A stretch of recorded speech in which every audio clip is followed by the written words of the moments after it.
Hoy, 23 de abril, Día del Libro, contamos con Raquel Queizás, filóloga y actriz. Su trayectoria profesional es tan amplia como enriquecedora. Es cofundadora e integrante de la compañía Teatro da Semente, así como de otras muchas. También forma parte del elenco de la compañía Os Moniquetes de Cúcar, como actriz manipuladora. Ella misma realiza diversos talleres para niños, de animación a la lectura, expresión corporal, etc. Pero una de sus facetas más conocidas es la de contacuentos, motivo por el cual hoy vino al colegio Zoe de Lemos y con ella pudieron disfrutar nuestros compañeros de educación infantil.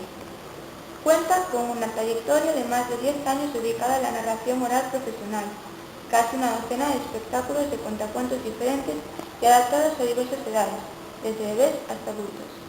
Se pueden dar algunos nombres como Letras Vivas o Los Cuentos de la Celda. Como sabemos, eres licenciada y doctora en Humanidades. ¿Cómo surge tu pasión por ser contacuentos? Es decir, ¿nunca contemplaste la profesión docente? Sí, lo que pasa es que ya desde pequeña tuve la suerte de que mis abuelos me contaban muchas historias, de miedo la mayoría. De hecho, mi abuela decía que me contaba verdades, no cuentos. Yo le decía, ¿son cuentos, abuela? Y me decía, no, son verdades. Entonces, eso ya me viene de niña. Cuando estudié la carrera, siempre quise dar clase. Pero claro, ahí tuve como una dualidad. O me dedico a la enseñanza o hago teatro, que era mi pasión. Y eso que cuando a mí me gustaba el teatro no había escuela de teatro, de arte dramático como ahora en Vigo. Y entonces me metí en la facultad a hacer teatro. Y luego ya me fui a Madrid a formarme, pero siempre me quedó esa espinita de dar clase. Y yo creo que cuando cuento cuentos para ya niños más mayores, de la ESO, como tú, o incluso más mayores, adolescentes de 17, 18 años, tengo un punto de profe porque siempre intento que aprendan algo. Entonces, es una mezcla. Cuento cuentos y enseño un poco. ¿Cómo te sientes cuando embeleces al público con tus cuentos? Pues es un regalo precioso para mí, incluso más que los aplausos. Captar la atención y ver que realmente están dentro de la historia, incluso los de los bebés, cuando les cuento a los bebés, porque claro, depende de la atención, hay unas historias u otras. Llega un momento en que son momentos que yo pararía, porque realmente están dentro, están viendo lo que tú le cuentas.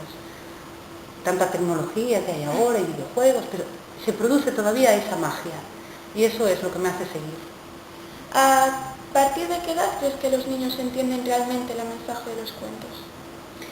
Tenemos que ver los cuentos no solo como mensaje, sino también como ritmo, como canción, como imagen, porque ya desde chiquititos, incluso más, desde que están dentro de la barriga, contándoles historias, cantándoles canciones, ya predispones, ¿no?, a que sean unos buenos lectores o unos buenos oyentes. Luego los mensajes, pues también depende del mensaje que quieras transmitir. Yo, por ejemplo, ahora con los infantil les conté El amigo del pequeño tiranosaurio, que es un libro que recomiendo, y habla de un dinosaurio que no tiene amigos porque se los come todos. Entonces, claro, ya choca. Pero los niños lo entienden. A ellos les pasa igual, no controlan las fuerzas que tienen, los afectos, y a veces hacen daño sin querer. Entonces se identifican con el protagonista y ven cómo va superando el problema gracias a un amigo. Entonces son mensajes así, en principio, muy simples, muy sencillos, pero que contándolo tranquilamente y haciéndoles reflexionar, porque a mí me gusta que piensen, que decidan, que opinen, yo creo que así lo van entendiendo. Y de hecho me lo dicen luego al final. Pues lo hemos entendido, pues no va a volver a comer amigos. Y yo, no, ahora ya sabe cocinar. Entonces ya está solucionado el problema. ¿Qué diferencia crees que hay entre leer y contar un libro? Bastante. Porque la lectura, el placer de la lectura, que ahora, es decir, los jóvenes, yo tampoco soy tan vieja, pero no leéis tanto, es una pena. Yo supongo porque ahora los medios de comunicación nos bombardean con un montón de imágenes, internet tiene un montón de información y eso nos dispersa, ¿no?, y me incluye. Pero el placer de la lectura en silencio, sobre todo de los relatos de suspense y terror que tanto me gustan, es un... ¿Qué características deben tener los cuentos para ser narrados? Cualquier cuento que puedas leer en un libro puede ser narrado. Lo que pasa es que es como el amor. Te enamoras de una historia.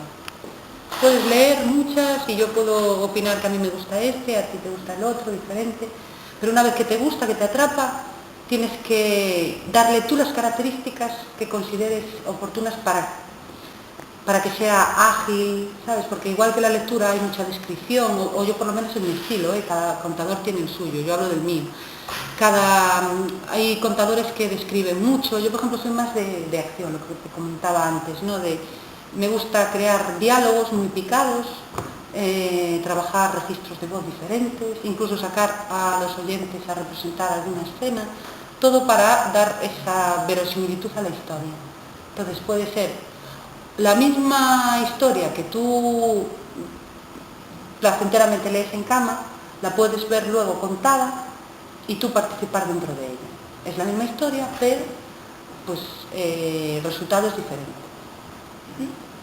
En palabras del narrador Patterson, la escritura no es el producto de la magia, sino de la perseverancia. ¿Consideras que los buenos cuentacuentos sucede lo mismo? Sí. De hecho, bueno, yo creo que es una vocación con la que naces. Eso para empezar. Hay gente que yo he tenido la suerte de conocer, a los contadores que admiro muchísimo, y tienen en común eso, que es una necesidad, igual que el teatro. Cuando te pica el bicho del teatro no te deja fácilmente. Y entonces con los cuentos igual. ¿Y la perseverancia dónde está? Pues en leer mucho. Pero es que te tiene que gustar y disfrutar la lectura, porque si no sería horrible, o sea, para ti ese trabajo. Pero si te encanta la lectura y te gusta que te pidan, como hablo yo, y yo hago mucho, cuentos a la carta, digo, pues podrías preparar una contada sobre leyendas de América, pues empiezas a investigar. A lo mejor sabes algo, pero no tanto. El año pasado viví sobre murciélagos, porque era el año del murciélago. Aprendí muchísimo. Y les hice aprender muchísimo también. Entonces, en eso la perseverancia está en nunca parar de crear, o por lo menos es lo que hago yo, y nunca parar de leer. Como actriz y cuentacuentos, Raquel, ¿qué cualidades crees que debe tener un buen narrador y qué recomendaciones os darías? Por ejemplo, a mí me encanta el teatro y quizás esté intrínsecamente relacionado. Mucho, ya sabes, muchísimo, por lo menos en mi caso. Hay muchos narradores que no han hecho teatro, y tienen otras formas de narrar, aunque si pensamos bien, cuando los abuelos nos contaban historias o nuestros padres nos cuentan anécdotas, cuando hablan de terceras personas, incluso a veces hacen voces, como imitando. Y no va y me dice, ¿por qué? ¿A dónde vas así? O sea, estas cosas están en lo espontáneo, en la naturaleza de la gente. Pero eso llevado al teatro es súper divertido, porque claro, ahí te puedes transformar, con un simple gorro eres otro personaje, o con un cambio en la forma de poner la postura corporal, o cambiando el registro de voz. Entonces puede haber un narrador, pero tú puedes ver a 4 o 5 personajes deambulando por ahí. ¿Qué opinión te merecen frases como "y fueron felices para siempre", "colorín colorado", "este cuento llegó a su fin", etcétera? Con los pequeños el colorín colorado, este cuento está acabado, me gusta porque ellos lo identifican muy bien y entran igual. Había una vez, lo de comieron perdices y fueron felices, ahí ya critico un poco más, porque me cansé ya de pequeña, me aburrían las princesas que esperaban a los príncipes y no hacían nada.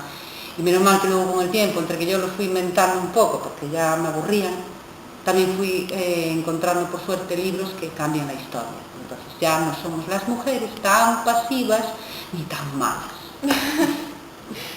Haciendo referencia a Lewis Carroll, el tan conocido narrador de libros como Alicia en el País de las Maravillas, ¿para qué sirve el libro sin imágenes ni diálogo?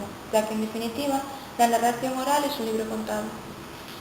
La narración oral es un libro contado, sí, pero los libros, los álbumes ilustrados sin texto, son unas joyitas.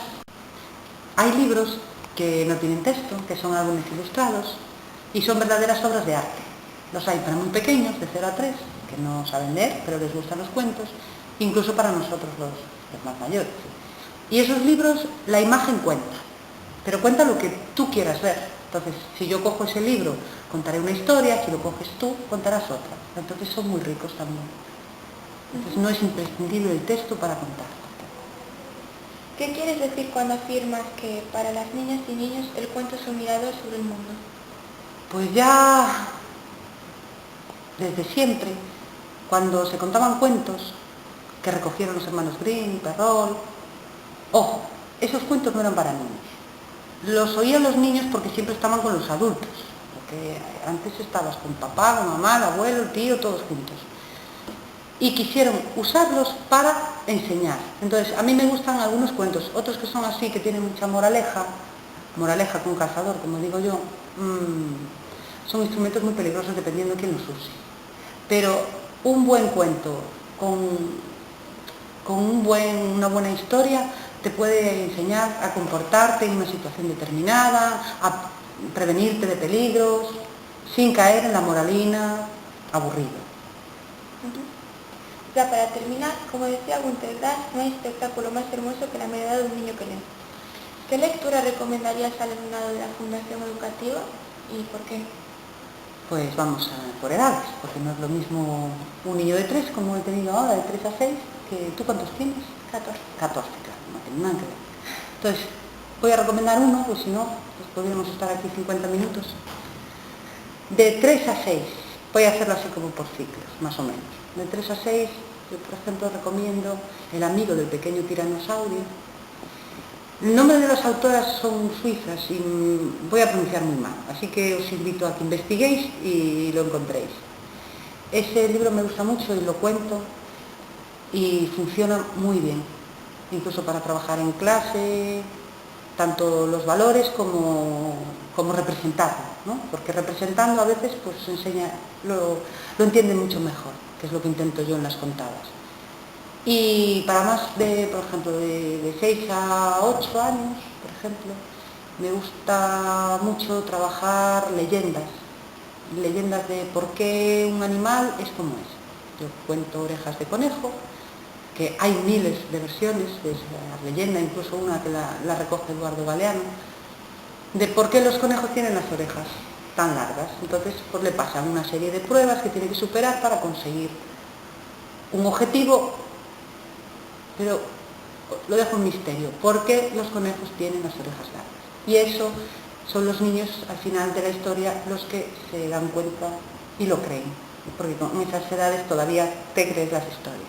De 8 a 10, me gusta mucho tratar los temas, porque claro, ahora la adolescencia se acelera, y temas de igualdad, bueno, le llaman igualdad, pero pues sí, de tanto hombres y mujeres somos iguales, lo que hablábamos antes, no de nada de princesas que esperan al príncipe, y para eso yo trabajo mucho a Adela Turín, que son míticos y muy antiguos, libros como Arturo y Clementina, que los suelo contar mucho, entonces se representa la relación de pareja, y a lo que te lleva una relación de pareja donde, en este caso, el personaje masculino, que podría ser al revés, no te respeta. Entonces está muy bien escrito y este libro también está muy bien ilustrado, y como lo dramatizo haciendo teatro, incluso pido opinión a los alumnos, al público, se entiende bien el final de la historia, como Clementina, la tortuga, al final decide vivir su vida. Y luego va de 8 en adelante, de 8 a 10, por ejemplo, pues Vicente Vives tiene una que a mí me encanta, La voz de los sueños, que es una recopilación de varias leyendas de diferentes partes del mundo, donde explican, por ejemplo, pues hay uno de lo importante que es el interior de las personas, otro que habla de por qué un mono quiere conseguir un tarro de miel cuando escucha la voz de una mujer que se le cae y dice, vaya, qué mala suerte. No sé, son leyendas que te van llevando por todas partes, por varias partes del mundo, y tienen una moralina, pero no es cansada, ¿sabes? O sea, no es cansina, es como algo que todos debemos saber, ¿no? Y es una forma dulce de transmitirla a través de los cuentos. De 10 en adelante ya nos metemos con historias que a mí me encantan, de suspense, terror, misterio, leyendas urbanas, y también Vicente Vives tiene relatos fantásticos. Os recomiendo La pata del mono, me encanta esa historia, no digo más, pero me puse los pelos de punta cuando la leí por primera vez. Poe, por supuesto, Maupassant, Horacio Quiroga, lo que te comentaba antes, del almohadón de pluma, y leyendas de todas las partes del mundo.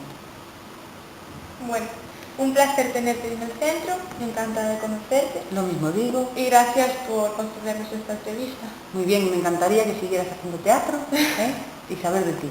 Un placer. Igualmente.